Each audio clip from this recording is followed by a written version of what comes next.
Day 24. I woke up before the sun. But not because I slept too little. I woke up because someone woke me.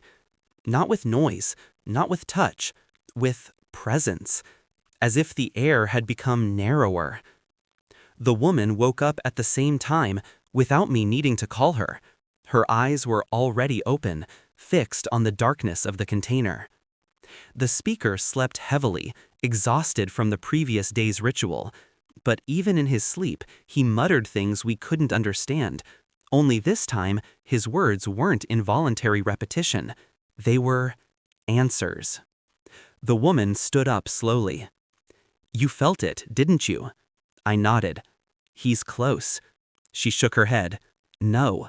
A short pause. "He's inside." And that's how day 24 began. We left the container slowly. The sun hadn't risen yet. A deep, dark blue lined the horizon. The junkyard around us looked dead, but not the good kind of dead. The kind of death that hides something alive inside. The speaker woke with a groan, as if someone had dragged him out of a dream he didn't want to show. Where is he?" The woman took a deep breath. "Not above." She pointed to the ground. "Below." And then, out of nowhere, we heard it. A voice. Not coming from a tunnel, not from an infected, not from any real place. A voice coming from everywhere at once. "You returned to the wrong path." The woman froze completely. Her eyes filled with tears instantly. I turned around, heart pounding, but no one was there.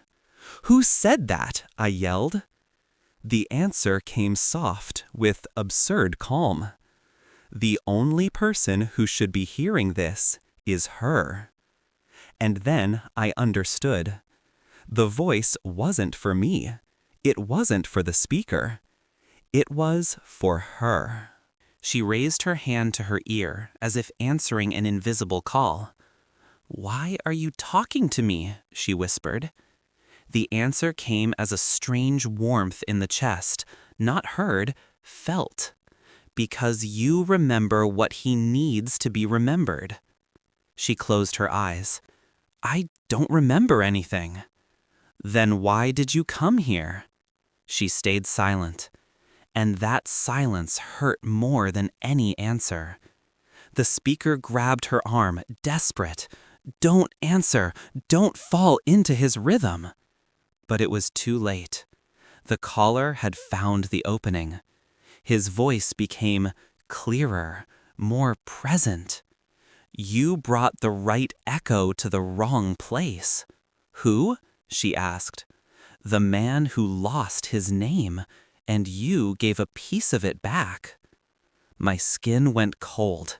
He was talking about the speaker, about the way she took care of him, about the way he returned to himself when she spoke.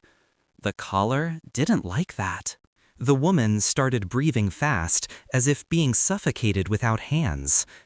"He's looking at me," she said. "Looking how?" I asked. She pointed to a corner of the junkyard. I looked, and the world shrank. An infected stood there, completely still, with its eyes turned in an angle no natural body should hold. Not looking at me, not looking at the space, looking through. As if those eyes were just windows. The speaker dropped to his knees. "He's using them as a tunnel, as a lens." Another infected nearby also turned its head slowly, locked, as if someone were pulling its muscles from the inside, not outside. Then the voice spoke through both at once. "You shouldn't have gone to the tunnels. I wasn't ready for you there." The woman took 2 steps back. The voice continued, now with something almost human in it. "But now I am." The woman gripped the notebook so hard her knuckles turned white.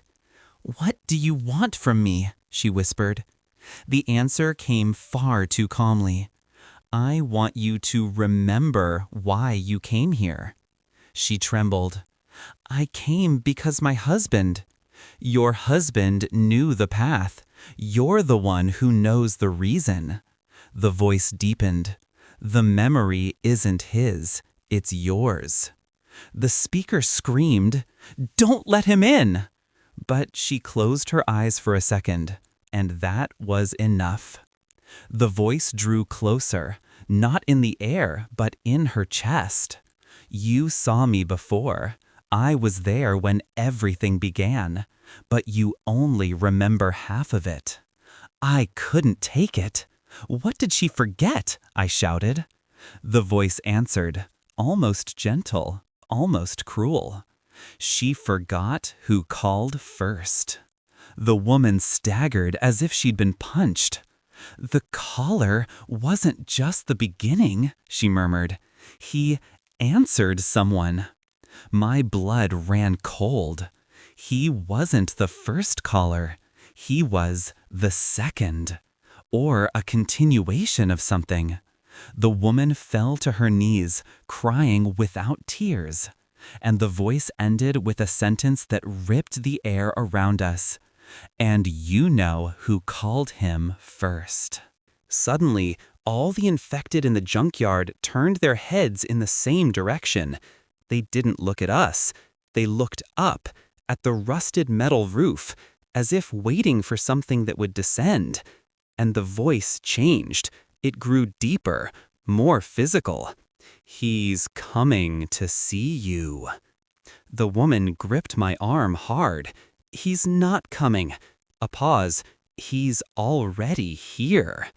Then the entire junkyard shook, a low, dragging, metallic sound, as if something huge were sliding under the ground, or as if the city had lungs and had finally decided to exhale. The speaker grabbed my jacket. We have to go, now! I pulled the woman, who seemed caught in a painful trance. We ran between piles of cars.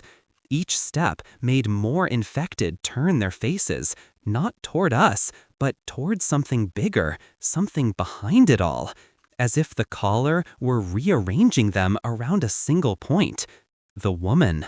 The speaker shoved us inside an overturned bus. "Close your eyes," he shouted. I obeyed without understanding. The world went dark. The woman also closed her eyes, trembling. And in that instant, the caller's voice weakened, as if the connection were being severed. The speaker whispered in a desperate kind of prayer, "Don't let him see, don't let him see, don't let him see." And then the voice disappeared. It wasn't replaced by silence. It was ripped away. And the whole junkyard went deaf for a few seconds. The speaker collapsed on his back, exhausted, sweating. I cut him off, for now. How? I asked. I used the same trick they used on me, closing from the inside, closing where it hurts. The woman took a shaking breath. He saw too much. We hid in an empty warehouse. The woman didn't speak for almost an hour. The speaker fell asleep from exhaustion.